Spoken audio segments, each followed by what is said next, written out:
So we are continuing today with our series on women that are God's divine help for man. और हम हमारे series से आगे बढ़ते हैं जो स्त्रियां जो पुरुषों के लिए एक दिव्य सहायक है। We had stopped this for a few months as the Lord led me to some other topics, but we are back to this to continue studying what God is teaching both men and women. हमने कुछ महीनों के लिए ये रुका के रखा था, लेकिन परमेश्वर की आत्मा मुझे फिर से बात की, इसके लिए हम ये विषय पर वापस आने वाले हैं। ये स्त्रियां पुरुषों के लिए एक दिव्य सहायक है। I encourage you to go back and re-listen to part 1 to part 7. मैं आपको फिर से प्रोत्साहित करना चाहता हूँ कि आप फिर से जाकर इसका भाग 1 से लेकर भाग 7 तक आप फिर से सुनिए। In this part 8, we will not go too much deeper into the verses, but I'm going to do a little recap of some of the important points that we have studied so far. इस 8वें भाग में हम अधिक वाक्यों पर नहीं ध्यान बटाएंगे, परंतु हम कुछ चीजों पर हम फिर से दोहराएंगे जो हमने सुना था, ताकि आपकी आत्मिक बढ़ोतरी और जो नहीं इसे सुन पाए। Amen. So, as we are studying this, we need to understand that God is speaking both to men and to women. जैसे हम इसे पढ़ते जा रहे हैं, हमें एक बात समझना है कि सिर्फ स्त्रियों से नहीं, परमेश्वर की आत्मा पुरुषों से और बहनों से या फिर स्त्रियों से बात कर रही है। The focus of these studies is that we learn to believe what the Bible says. इस भाग पर हम इसीलिए ध्यान बटाते हैं ताकि हम समझ जाए कि वचन इस विषय के बारे में क्या कहता है। See, men have to believe, first of all, that women are God's divine help for them. पहले बात तो पुरुषों को यह विश्वास करना है कि स्त्रियां या फिर उनकी पत्नियां या फिर उनके सहधर्मिणियां की उनकी परमेश्वर के द्वारा भेजे गए एक दिव्य सहायक है। Not only believe it, but they have to act that way and let the women take that role in their life. सिर्फ उसे ऐसे जानना ही नहीं, लेकिन उसे विश्वास करना है ताकि वो अपने बहनों को या फिर पत्नियों को उस उद्देश्य में या फिर उस अधिकार में अपने कार्यों को, कर्तव्यों को निभाने के लिए उत्तरदायित्व ले सके। And the women have to also believe what the Bible says about them and start to take that position in the life of their husbands. और स्त्रियों को भी इस विषय में विश्वास करना है और उस उत्तरदायित्व को स्वीकार कर कर अपने पतियों को उस क्षेत्र में या फिर उनके जीवन में सहायक बनने की कोशिश करना है। So until both men and women don't believe what the Bible says and not focus on what they are feeling, they will not be able to get the success God wants.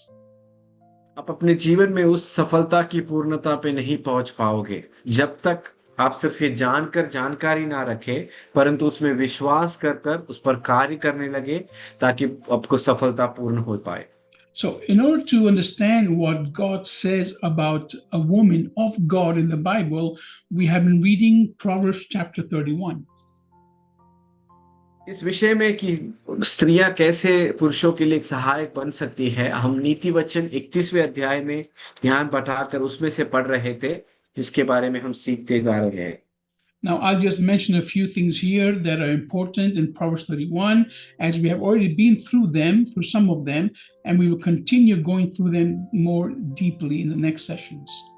31वें अध्याय में मैं कुछ विषयों पर ध्यान बटाना चाहता हूं जहां हमने सुना कि कैसे स्त्रियां महत्वपूर्ण हैं।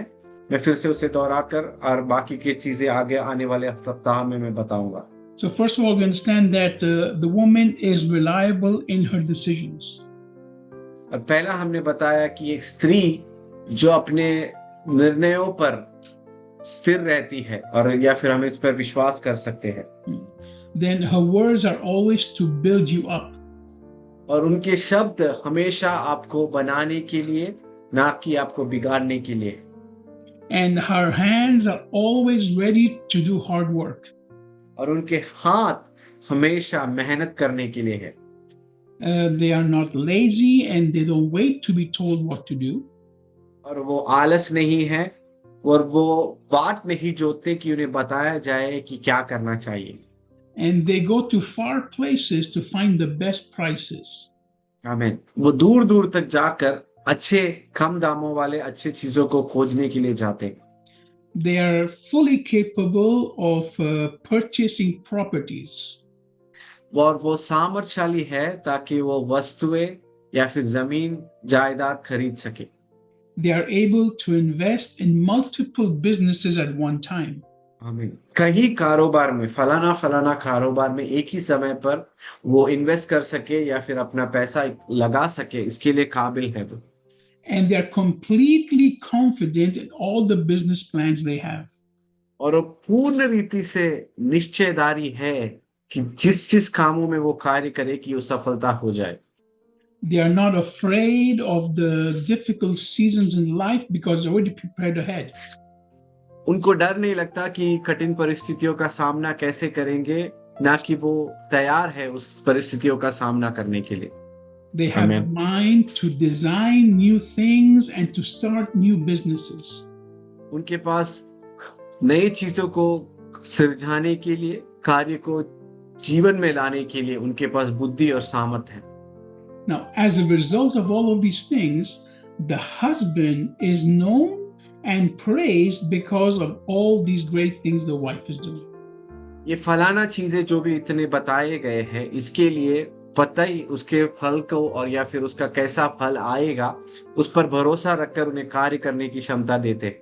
And at the same time, all these things she does, it is always first to please God. जो कुछ भी कार्य वो करे उसमें पहला महत्व और पहला आदर परमेश्वर को देती है वो। Now, there are many more things that the Bible talks about this, and we have gone through some of them, and we'll go through them again in the future sessions. कई चीजें हैं इस अध्याय में या फिर बातें करने के लिए, आने वाले दिनों में थोड़ा थोड़ा कर हम उसमें ध्यान बटाएंगे। Now, the important thing here is this is what the Bible says, this is what God says about women. ये महत्वपूर्ण बात ये है, यही है स्त्री के बारे में वचन कहता है और यही है स्त्री के बारे में परमेश्वर कहता है। Now, if you are not doing this as a woman and you don't believe you can do it, you are contradicting the Bible. यदि एक स्त्री के होने के बावजूद यदि आप इस पर विश्वास नहीं करते और इसके आदर पर आप कार्य नहीं करते, तो आप वचन के विरोध पर कार्य कर रहे हैं। Every single thing in your mind right now that says that you cannot do any of these things is directly from the devil. यदि आपके मन में जो कुछ भी शंकाएं या फिर आलोचनाएं आए कि फलाने चीज मैं नहीं कर पाऊंगी, तो आप शैतान के विरोध में कार्य या फिर उसके उद्देश्य पर कार्य कर रहे हो। And if your husband ever says you cannot do these things, he is directly speaking the words of the devil. यदि आपका पति कहता है कि तुम ऐसे फलाने चीज ये कार्य नहीं कर पाते हो, तो वो शैतान के उद्देश्य के हिसाब से बात कर रहे हैं। You see, the reality right now might be opposite of what the Bible says.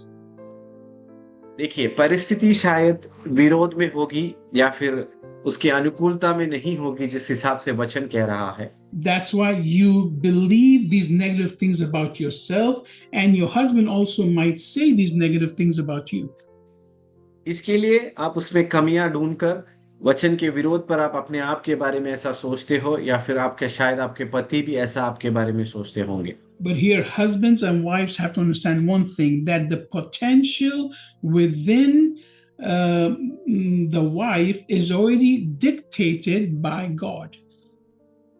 पतियां और पत्नियां अपने बारे में और अपने पत्नी के बारे में ये समझिए कि आपकी पत्नी के अंदर की जो गुणताएं हैं वो वचन के हिसाब से उनके जीवन में लिखी गई है। Let me put it to you another way. If you are a seed that is supposed to be a tree that produces mangoes, if you are producing a different fruit that is not good, it is not God's fault, it is your fault. ये मानिए कि आपने आम के बीज को बोया और उसके फल में, उसके पेड़ में से आपको कोई और फल आता है, तो वो पेड़ की गलती नहीं है, ना कि आपकी गलती है, क्योंकि बीज सही बोया है लेकिन फल गलत आ रहा है। The word of God does not fail. It is we who fail to apply it and believe it. क्योंकि वचन कभी गलत नहीं है, लेकिन हम गलत है जो वचन के हिसाब से हम फलदायक नहीं बन रहे हैं। So, this whole list I've gone through right now, if there's something that is not working out in your life, it is not God's fault, it is your own fault for not believing it. ये जो भी list हमने पढ़े या फिर हम कहने वाले हैं या फिर आपने सुना, यदि उस हिसाब से आपके जीवन में कार्य नहीं हो रहा, परमेश्वर की गलती नहीं है, हमारी या फिर आपकी गलती है। And husbands, if your wives are not doing these things, you can't blame them only or blame God. You need to encourage them to achieve that purpose. पतियां, यदि आपकी पत्नियां इस तरह से फलदायक नहीं बन रहे हैं, तो आपकी पत्नियों की गलती नहीं है, वो आपकी गलती है, क्योंकि आप उनको क्षमता के लिए प्राप्त नहीं कर रहे जिस हिसाब से उन्हें फलदायक बनना चाहिए। Now, let's look a little bit at the husbands. पतियों के बारे में हम कुछ चीजें देखेंगे। Let's go to Genesis chapter 2. We've been through this before, but I'd like to repeat it. उत्पत्तियों के पुस्तक दूसरे अध्याय में जाएंगे। हमने ये पहले भी पढ़ा है, लेकिन मैं इसको एक और बार दोहराना चाहता हूँ। And why am I doing this? Because I want us to focus on what God has spoken about men. मैं इसके लिए इसमें जाना चाहता हूँ क्योंकि परमेश्वर का ध्यान बटे कि पुरुषों के बारे में वचन क्या कहता है। We will read from verse 15 to verse 19. हम उत्पत्तियों का पुस्तक दूसरा अध्याय 15वां वाक्य से 19वें वाक्य तक हम पढ़ेंगे। 15 says, And the Lord God took the man and put him into the Garden of Eden to dress it and to keep it. 15वां वाक्य ऐसा कहता है, तब यहोवा परमेश्वर ने आदम को लेकर आदन वाटिका में रख दिया और वहां उसमें काम करे और उसकी रक्षा करे। And the Lord God commanded the man, saying, Of every tree of the garden thou mayst freely eat. और यहोवा परमेश्वर ने आदम को यह आज्ञा दी, तू वाटिका के सब वृक्षों का फल बिना खटके खा सकता है। Verse 17, But of the tree of knowledge and good and evil thou shalt not eat of it, for in the day that thou eatest thereof thou shalt surely die. पर भले या बुरे के ज्ञान के वृक्ष है, उसका फल तू कभी ना खाना, क्योंकि जिस दिन तू उसको फल खाएगा उसी दिन अवश्य मर जाएगा। And the Lord God said, It's not good that the man should be alone. I will make him a help meet for him. फिर यहोवा परमेश्वर ने कहा, आदम का अकेला रहना अच्छा नहीं, मैं उसके लिए एक ऐसा सहायक बनाऊंगा जो उससे मेल खाए। And verse 19, And out of the ground of the Lord God formed every beast of the field and every fowl of the air, and brought them unto Adam to see what he would call them. And whatsoever Adam called every living creature, that was the name thereof. और यहोवा परमेश्वर भूमि में से सब जाति के बनेले पशुओं और आकाश के सब भांति के पक्षियों को रचकर आदम के पास ले आया कि देखे कि वह उनका क्या क्या नाम रखता है, और जिस जिस जीवित प्राणी का जो जो नाम आदम ने रखा वही उसका नाम हो गया। Now, in verse 18, when it says here the word help, we already studied that this actually means a divine help. और 18वां वाक्य में सहायक जो हमने पढ़ा है वो एक दिव्य सहायक है। In other words, it is a supernatural help. और दूसरे शब्दों में अप्राकृतिक सहायक है। In other words, it is a help that is to fulfill the purposes of God in the life of the man. और वो सहायक है जो मनुष्यों के जीवन में वो एक सहायक बन जाए। So before God says here that it is not good for this man to be alone, there's a few things the man has already been given as instructions.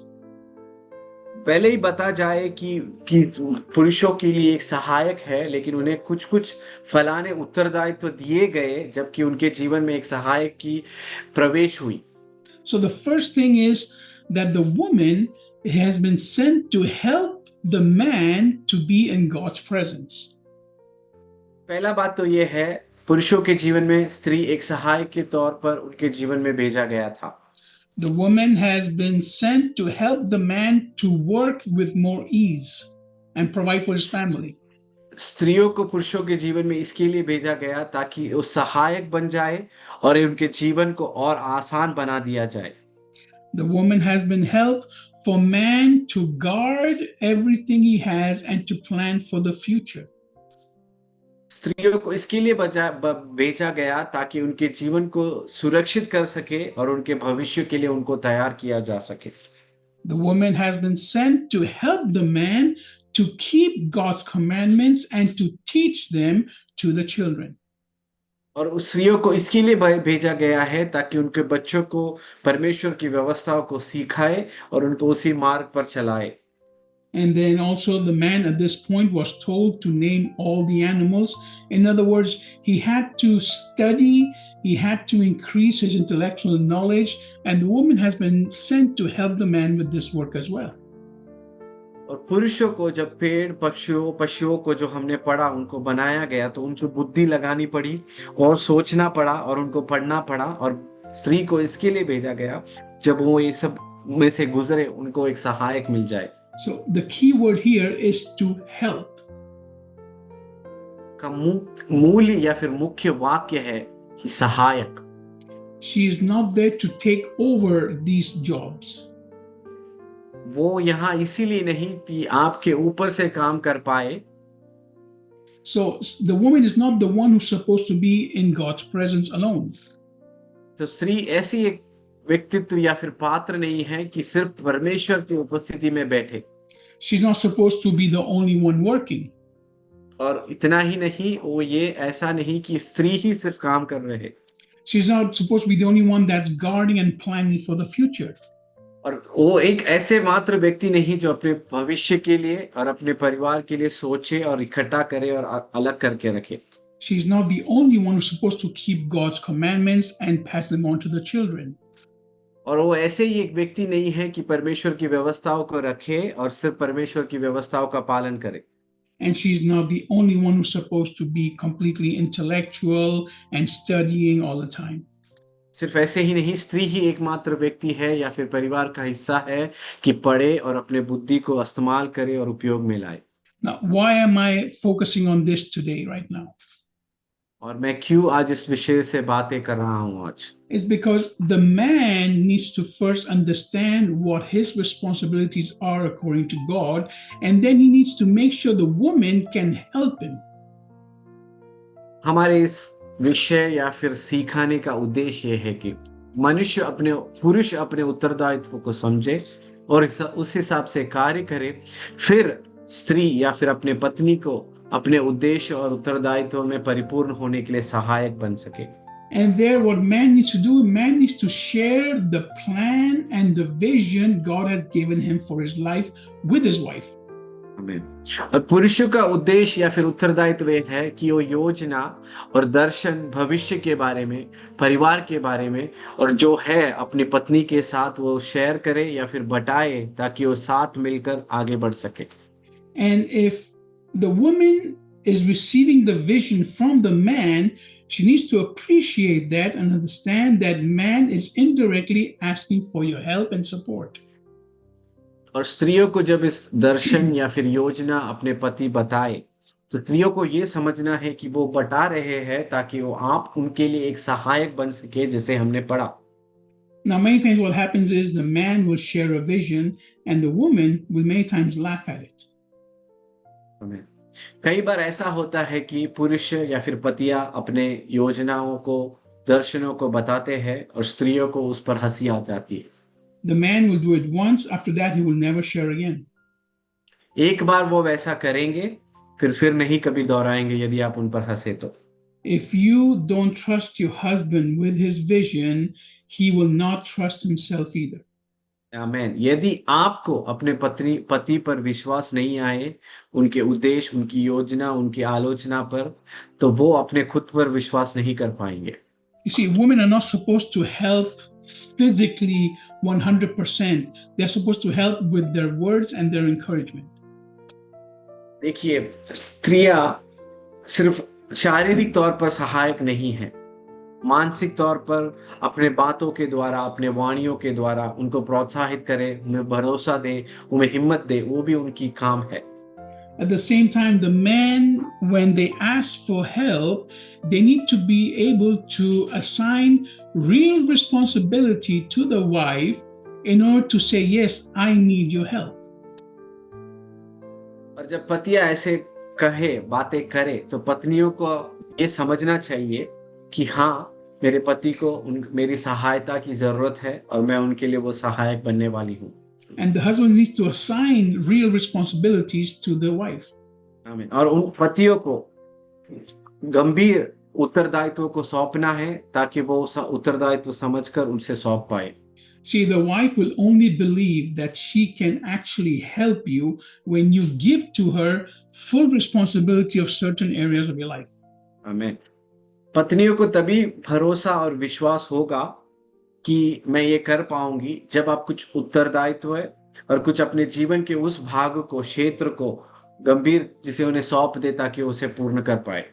See, you will only help your wife believe what the Bible says when you first show that you believe it as well. आपकी पत्नियां उस पर तभी विश्वास कर पाएगी जो कुछ भी आप कर रहे हो या फिर उत्तरदायित्व को सौंप रहे हो, जब पति खुद उस पर विश्वास कर कर कार्य करने लगे। See, we men have to learn to trust that God has put that potential and that seed inside our wives so that they can believe it themselves as well. पतियों को ये विश्वास होना चाहिए कि परमेश्वर में उनमें एक बीज बोया है और वो उस उत्तरदायित्व में सफल हो पाएगी जब आप उनको उस भरोसा और दिलासा खुद में रखें और उनको भी दे कि आप ये कर पाओगे। Now, will the wives fail at times? अभी ये सवाल है कि क्या वो नाकाम रह पाएंगे कुछ समय पर? Yes, they will fail at times. हाँ, वो कभी असफल हो सकते हैं कभी कभी। But your reaction towards that failure will determine if you're believing what God has already spoken. परंतु आपकी प्रतिक्रिया उस हार या फिर नाकामयाब पर कैसे होगी उस पर निर्भर रहता है आगे का कार्य।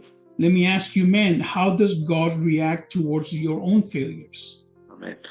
मैं पुरुषों से सवाल करना चाहता हूँ, कैसे परमेश्वर की प्रतिक्रिया होगी आपके नाकामयाब पर या फिर आपके असफलताओं पर?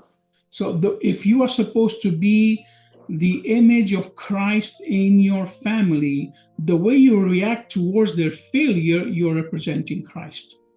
आमीन। जिस प्रकार से परमेश्वर यीशु मसीह हमारे परिवार का सर या फिर बड़ा हिस्सा है, उसी प्रकार पति होने के द्वारा आप जैसे प्रक्रियात्मक करोगे या फिर क्रियात्मक बनोगे, उस पर निर्भर रहता है कि कैसा परमेश्वर आपकी ओर करता है, वैसा हमें करना चाहिए। And so the woman will understand who they are in Christ when they're able to do things, believing that they're capable because you are supporting them. इसके लिए स्त्रियां परमेश्वर में कितने काबिल है और कितने आप उनको मदद करते हो या फिर उनको सहायक बनते हो, उस हिसाब से उनकी पूर्णता और उनकी सफलता बाहर आएगी। The more you encourage your spouse, your wife, to do what she's supposed to do, the more help you will get from her. आप कितना भरोसा और हिम्मत और सहाय बनोगे आपकी पत्नी पर कुछ कार्य करने के लिए, उतना उनके अंदर से, उतना उनकी काबिलियत, उनकी क्षमता और उनकी पूर्ति बाहर आ जाएगी। Now, in the situation of the woman and the man, both are constantly failing. और कुछ परिस्थितियों में पुरुष और स्त्री लगातार हारते जा रहे हैं। So here I am not only correcting the man, I'm also correcting the woman. तो यहाँ मैं सिर्फ पुरुषों को सही मार्ग नहीं दिखा रहा या फिर मैं स्त्रियों को भी बताना चाहता हूँ। So both are at fault of not believing what the Bible has spoken both for men and for women.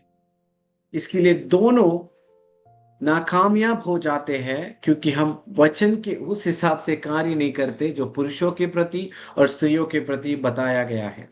Women have to believe what God has spoken for men in the Bible, and the men have to believe what God has spoken for the women in the Bible. स्त्रियों को विश्वास करना चाहिए जो वचन कहता है पुरुषों के बारे में और उस हिसाब से कार्य करे, और पुरुषों को यह विश्वास करना चाहिए कि वचन क्या कहता है स्त्रियों के बारे में और उस हिसाब से कार्य करें। Once again, I want to repeat this, that you cannot base what you are seeing as the reality, because what is written is more real, because God has already put that potential inside both of you. आमीन। मैं फिर से ये दोहराना चाहता हूँ, जो कुछ भी आपकी अभी व्यक्तिगत वर्तमान में परिस्थिति हो, वो आपकी सच्चाई नहीं है, परंतु सच्चाई वो है जो वचन कहता है और जो बीज आपके अंदर बोया गया है, और उसकी पूर्तिकरण और क्रियात्मक तभी हो पाएगी जब इस वचन पर आप विश्वास करो और इस हिसाब से आप कार्य करो। If God has spoken that you are a mango tree, you are a mango tree, even if right now you are giving Amen. rotten fruits. आमीन। यदि परमेश्वर कहता है कि आप एक आम के पेड़ हो, तो 100% आप एक आम के ही पेड़ हो। शायद आपके फल अभी खराब आते होंगे, परंतु विश्वास रखिए, भरोसा रखिए परमेश्वर पर, सही समय पर फल आने लगेंगे। Now, to conclude, I want to do an exercise that the Lord gave me a few months back to do as I was preparing for these teachings. और मैं एक एक्सरसाइज या फिर कुछ कार्य करना आपको देना चाहता हूं। जब मैं इस भाग को मैं तैयार कर रहा था, परमेश्वर ने मुझसे कहा कुछ महीने पहले कि ऐसा कुछ कार्य कीजिए। So I want you to take a piece of paper right now, everyone, and a pen. और सभी लोग एक पेपर का टुकड़ा लीजिए और एक पेन I लीजिए। have mine right here, piece of paper and pen, okay? मेरे पास है पेपर और pen. And I want you to write down, both men and women, I want you to take a few seconds and write down all the things you are doing in the natural. और आप उस paper पर लिखिए जो भी आप इस प्राकृतिक या फिर व्यक्तिगत जीवन में आप करते जा रहे हैं। So that can be things like, driving the kids to school, cooking. Write it down, write it down. जैसे लिखिए कि आप काम करते हो या फिर आप कुकिंग करते हो, वैसे सब चीजें को आप लिखिए। You drive the kids to school. बच्चों को स्कूल में भेजते हो। You do the shopping for the house. घर के लिए आप शॉपिंग करते हो। You do laundry. आप लॉन्ड्री करते हो या फिर कपड़ों को धोते हो। You do the banking. Bank का कार्य आप करते हो। You do the paperwork for the family. और घर के फलाने जो भी एडमिनिस्ट्रेटिव कार्यों को आप करते हो। All the things that you are doing in the natural right now. जो कुछ भी आप व्यक्तिगत जीवन में करते जा रहे हो, आप उसे लिखिए। Now, I guarantee that the women will have a longer physical list than the men. मैं आपको दावे के साथ कह सकता हूं, बहनों का लिस्ट बड़ा होगा पुरुषों से भी। Because men normally focus on 2-3 things and that's all they can handle. और पुरुष सिर्फ 2-3 चीजों को कर पाते हैं और उतना ही उनसे हो पाता है। Okay. Now, next to that, write down a list of all the things you are doing in the spiritual. और उसके साथ ही साथ बाजू में लिखिए कि आत्मिक तौर पर आप क्या क्या काम करते हो। So that can be maybe waking up at 4 in the morning to pray, 5 in the morning to pray. शायद सुबह उठते हो आप प्रार्थना करने के लिए, या फिर जागते हो दूसरों के लिए प्रार्थना करने के लिए। Maybe you're always fasting. और शायद आप फास्टिंग कर रहे हो। Maybe you're in ministry work. या फिर सेवकाई में काम करते हो।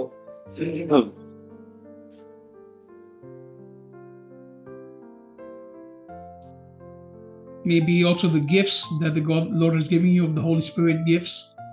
और पवित्र आत्मा के जो भी आपको कृपाओं को, वरदानों को परमेश्वर ने दिया हो।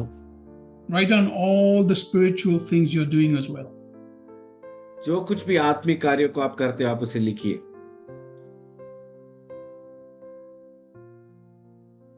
This is a very important exercise.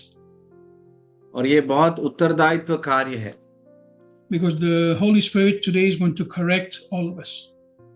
क्योंकि पवित्र आत्मा आज हमें सभी को सही मार्गों पर लाने वाली। Now, underneath that list, I want you to write in big what I'm going to say now. और ये जो भी फलाने कार्य आपने किए उसके नीचे आप लिखिए जो मैं अभी आपसे कहने वाला। Right. There is nothing you are doing which your spouse cannot either do, learn to do, or live without. आप ऐसा कुछ भी नहीं कर रहे हो जो आप कर रहे हो कि आपकी पत्नी नहीं कर सकती है या फिर वो सीख नहीं सकती जो आप कर रहे हो। So there's nothing you are doing with your spouse. Now I'm talking both to men and women, okay? There's nothing you are doing which your spouse cannot either do, learn to do, or learn to live without. ऐसा कुछ भी नहीं पुरुषों पतियों और पत्नियों से मैं कह रहा हूं, ऐसा कुछ भी नहीं जो आप कर रहे हो जो आपके पति या फिर पत्नी नहीं कर सकते या फिर सीख नहीं सकते या फिर उसके बगैर जी नहीं सकते। Very good. Perfect translation.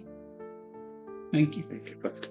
Now, these are both, I'm talking in the natural and the spiritual. ये जो भी मैं कह रहा हूं हमारे प्राकृतिक जीवन में, इस दुनिया के जीवन में और हमारे आत्मिक जीवन के विषय पर है। So, for example, I wrote driving. मैं उदाहरण के तौर पर मैं ड्राइविंग करता हूं। So, I need to understand that my wife can learn how to drive and she can live without me driving her around. मुझे ये समझना चाहिए कि मेरी पत्नी सीख सकती है गाड़ी चलाना और वो मेरे बगैर गाड़ी चला सकती है And she can do without me driving her around. और वो जी सकती है बगैर मेरे उसको लेकर गाड़ी चलाते हुए या फिर उसके कार्यों को करवाते हुए। This is an example so that every one of us will understand that we are nothing if we think that we are so great because we can do these things in the natural or the spiritual. ऐसा कुछ नहीं है कि हम कर सकते हैं प्राकृतिक और या फिर आत्मिक जीवन में हो कि वो नहीं कर सकते या फिर मेरी पत्नियां नहीं कर सकती। Let's go to Philippians chapter 2. हम फिलिपियों के पुस्तक दूसरे अध्याय में जाएंगे। So keeping in mind this list we've made right now, और इस जो भी लिस्ट को हमने बनाया है उसको मन में रखते हुए we read this verse, और हम इस वाक्यों को पढ़ेंगे। verse 13. 13वां वाक्य। It is God who is producing in you both the desire and the ability to do what pleases him. क्योंकि परमेश्वर ही है जिसने अपनी सुइच्छा निमित्त तुम्हारे मन में इच्छा और काम दोनों बातों को के करने का प्रभाव डाला है। Now, when you look at the list of the natural, these are all the good things you are doing. और जब प्राकृतिक कार्यों में हम जब देखें यही वो सब अच्छी बातें हैं जो तुम करते जा रहे हो। So you're thinking to yourself, well, I do all these great things and I help my wife and I help my husband. और आप सोचते होंगे अरे मैं ये सब बहुत महत्वपूर्ण कार्य को करते हूँ, पत्नी को मदद कर रहा हूँ। पत्नी सोचती होगी कि मैं पति को मदद कर रही हूँ। Here the verse says that it is God who has put in you the desire and the capacity or the ability to be able to do these good things. क्योंकि यहाँ वचन कहता है परमेश्वर ने अपनी सुइच्छा निमित्त उनकी इच्छा के द्वारा आपके अंदर इच्छा और काम दोनों बातों करने के लिए प्रभाव डाला है। So what is so great about all the things you're doing in the natural? तो क्या है बड़ी महत्वपूर्ण बात जो इस प्राकृतिक जीवन में आप जो भी करते जा रहे हो? It is God who is allowing you to do it and giving you the capacity to do it. क्योंकि वो परमेश्वर है जो तुम्हें वो सामर्थ दे रहा है कि तुम कुछ कर पाओ। Now look at the spiritual side. और उसके आत्मिक भाग को देखिए। Once again, it is God who has put inside of you the desire to do these spiritual things and that please him. और इसके लिए परमेश्वर ने तुम्हारे अंदर वो सुइच्छा निमित्त दी है प्रेरणा या फिर प्रभावित किया है ताकि तुम कार्य कर पाओ और तुम इच्छा के अनुसार दोनों बातों को कर पाओ। When you are praying, who is praying through you? जब आप प्रार्थना कर रहे हो तो आपके द्वारा कौन प्रार्थना कर रहा है? When you are fasting, who is giving you the strength to fast? जब आप उपवास कर रहे हो तो आपको क्षमता कौन दे रहा है उपवास करने के लिए? When you are using the gifts of the Holy Spirit, who has given you those gifts? जब आप परमेश्वर के वरदानों को उपयोग में ला रहे हो, किसने आपको उस वरदानों को दिया है? When you're doing ministry work, who is the one who has given you that ministry? जब आप सेवकाई कर रहे हो तो कौन आपको उस क्षमता या फिर सहायता दिया है सेवकाई करने के लिए? When you're preaching God's word, who is the one speaking through you? जब आप परमेश्वर की सेवकाई कर रहे हो, प्रचार कर रहे हो, कौन आपके द्वारा प्रचार कर रहा है? It is the Holy Spirit. वो पवित्र आत्मा है। आमीन। See, the moment you start to brag about what you are doing in the natural, God will make sure that you fail at those things in the natural. आमीन। जब आप कुछ चीजें कर रहे हैं और उसके बारे में बड़ा चढ़ाकर और आप उसके फलाने बातों के बारे में प्राकृतिक जीवन में आप कर रहे हैं उसके बारे में आप बात करते जाओगे, परमेश्वर ये देखेगा कि आप उसमें हार जाए कि आप क्योंकि इसके बारे में आप बहुत ही घसीट कर बताते जा रहे हैं। Now, this will happen both in the natural and the spiritual. ये प्राकृतिक और आत्मिक जीवन में ये कार्य होगा।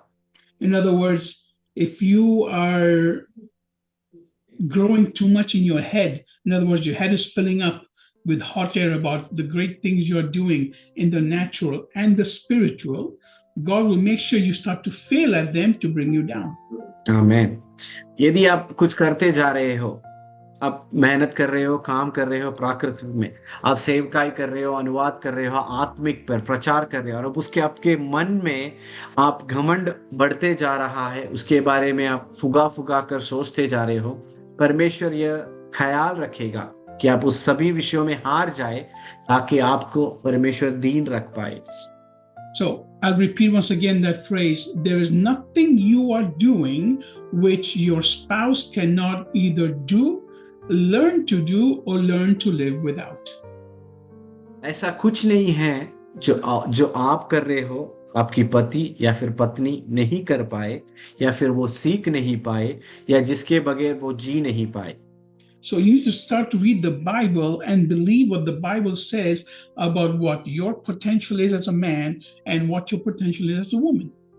इसके लिए आपको वचन पढ़ना है और वचन पर विश्वास करना है कि वचन क्या कहता है, जो हिसाब से वचन जो पुरुषों के बारे में स्त्रियों के प्रति वचन बता रहा है। Now, men usually are the ones who are most proud and normally the ones that talk down to their wives. अधिकाय जीवन में या फिर परिस्थितियों में पुरुष अपने बारे में बड़ी बातें करते हैं या फिर अपनी स्त्रियों को नीचा दिखाकर बात करते हैं। So the one help that God has brought to your life as a man is for the wife to keep you a little humble. इसके लिए जो सहायक के दौर पर पत्नियां आपको परमेश्वर ने दी है, परमेश्वर का दूसरा उद्देश्य भी ये है कि आपको दीन रख पाए। And the women need to understand that the men in your life are there to encourage you and to help you walk in the fulfillment of God's purpose in your life. और स्त्रियों के विषय में ये आप समझवाए कि पतियां आपको इसीलिए दी गई है ताकि आपको बढ़ोतरी दे, प्रोत्साहित करे और परमेश्वर के वचन के हिसाब से, पूर्तिकरण के हिसाब से आप जीवन को बिता पाए। So this is a complicated issue because every one of us is failing at these things. ये बहुत गंभीर समस्या है क्योंकि हम में से हर एक इसमें हारते जाते हैं। But I think there's one phrase the Holy Spirit gave me. If we write that out somewhere and remind ourselves of this phrase, we will start to completely change in the way we do things. एक शब्द या फिर एक शब्द जो परमेश्वर ने phrase जो दिया है, यदि हम कहीं लिखकर उसे ध्यान में रखें तो परमेश्वर हमारे जीवन को उसके हिसाब से विधान में लाएगा। So I repeat that there is nothing you are doing which your spouse cannot do, cannot learn to do, or cannot learn to live without. मैं फिर से दोहराना चाहता हूँ, पतियों के विषय में, पत्नियों के विषय में, जो कुछ भी आप कर रहे हो, ऐसा कुछ भी नहीं है जो आपकी पत्नी नहीं कर सकती, या फिर वो सीख नहीं सकते, या जिसके बगैर वो जी नहीं सकते। If you write this down and you remind yourself, you will automatically be humble. और ये कहीं लिख जाए कि अपने आप को आप में दीन कर सकते हैं। And guess what does God do with the humble? सोचिए, एक दीन व्यक्ति के दीन मन के साथ परमेश्वर क्या कर सकता है। What does the Bible say about those who humble themselves before the Word of God? वचन क्या कहता है उनके प्रति जो अपने आप को दीन करते हैं परमेश्वर के उपस्थिति में। God will raise you up. और परमेश्वर आपको ऊंचा करेगा। God will give you honor in public. आमीन। परमेश्वर आपको सामूहिक तौर पर या फिर दूसरों के सामने मान्यता देगा। God will bring success in your life when you humble yourself. परमेश्वर आपके जीवन में सफलता लाएगी जब आपके जीवन में आप आगे बढ़ते जाओगे। Now, I'm not saying humble yourself in front of your wife or your husband. I'm saying humble yourself before the Word of God. मैं आपको ये नहीं कहता हूँ कि आपकी पति के सामने, पत्नी के सामने अपने आप को दीन करिए, परंतु वचन के सामने अपने आप को दीन करिए ताकि वचन की पूर्तिकरण आपके जीवन में हो पाए।